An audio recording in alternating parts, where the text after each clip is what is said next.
কোটা সংস্কার আন্দোলন ঘিরে নারায়ণগঞ্জে অর্ধ শতাধিক সরকারি বেসরকারি স্থাপনা ভাঙচুর ও অগ্নিসংযোগ করেছে দুর্বৃত্তরা। পুড়িয়েছে বহু যানবাহন। এতে আর্থিক ক্ষতি হয়েছে প্রায় ২০০ কোটি টাকার। আন্দোলন ও কারফিউর কারণে ব্যাপকভাবে ক্ষতিগ্রস্ত হয়েছে পোশাক খাত। গার্মেন্টস মালিকরা বলছেন সরাসরি তাদের ক্ষতি হয়েছে ৮০ কোটি ডলারের। হাতছাড়া হয়েছে ৪ বিলিয়ন ডলারের ক্রয়াদেশ। সরকারি সহযোগিতা না পেলে বহু পোশাক কারখানা বন্ধ হয়ে যাওয়ার আশঙ্কা করছেন তারা। নারায়ণগঞ্জ থেকে রফিকুল ইসলাম রফিকের প্রতিবেদন, জানাচ্ছেন খালিদ হাসান। ছাত্রছাত্রীদের কোটা সংস্কার আন্দোলনের সময় নারায়ণগঞ্জের বিভিন্ন এলাকায় সহিংসতা চালায় দুর্বৃত্তরা। পাসপোর্ট অফিস, পিবিআই কার্যালয়, যুব উন্নয়ন কার্যালয়, নগর ভবন সহ অর্ধশতাধিক প্রতিষ্ঠানে ভাঙচুর ও আগুন দেয়া হয়। পুড়িয়ে দেওয়া হয় বহু যানবাহন। দুষ্কৃতিকারীরা পুরো ঢুকে লুটপাট করে নিয়ে গেল ১০০-১৫০ কম্পিউটার। তাণ্ডব লীলা চালাইছে, সব কম্পিউটার ভাঙছে, সব এসি ভাঙছে, সব ল্যাপটপ নিয়ে গেছে।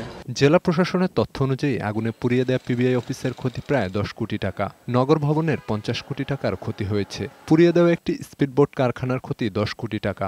এখন পর্যন্ত সহিংসতায় নারায়ণগঞ্জে ২০০ কোটি টাকার ক্ষয়ক্ষতি নিরূপণ করা হয়েছে, যা আরও বাড়বে বলে জানিয়েছেন জেলা প্রশাসক। অনেকগুলো সরকারি বেসরকারি প্রতিষ্ঠানে হামলা করেছে, অগ্নিসংযোগ করেছে এবং লুটপাট করেছে। তো আমরা যে প্রাথমিক তথ্য পেয়েছি তাতে আমাদের যে হিসাব, তাতে সরকারি বেসরকারি মিলে প্রায় ২০০ কোটি টাকার।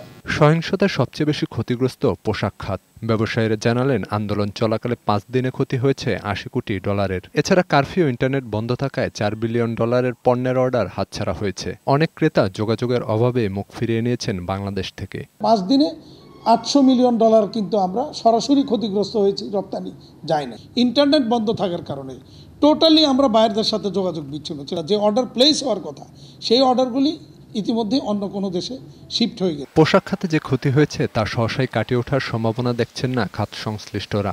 অনেক কারখানা বন্ধ হয়ে যাওয়ার আশঙ্কা করছেন তারা। জুলাই মাসে শ্রমিকদের বেতন পরিশোধ নিয়েও আছে শঙ্কা। তো বর্তমানে এই কয়দিনের এই সংকটের কারণে যে পরিস্থিতি উঠেছে, তাতে আমাদের অনেকের পক্ষেই ব্যাংকের যে কিস্তি, এই কিস্তি পরিশোধ করা সম্ভব হবে না। ফলে অনেকেই ঋণ খেলাপিতে পরিণত হয়ে বন্ধ হয়ে যাবে। এ খাতের ক্ষতি কাটিয়ে উঠতে সরকারের কাছে সহযোগিতা চেয়েছেন পোশাক কারখানার মালিকরা। ডেস্ক রিপোর্ট, বৈশাখী সংবাদ।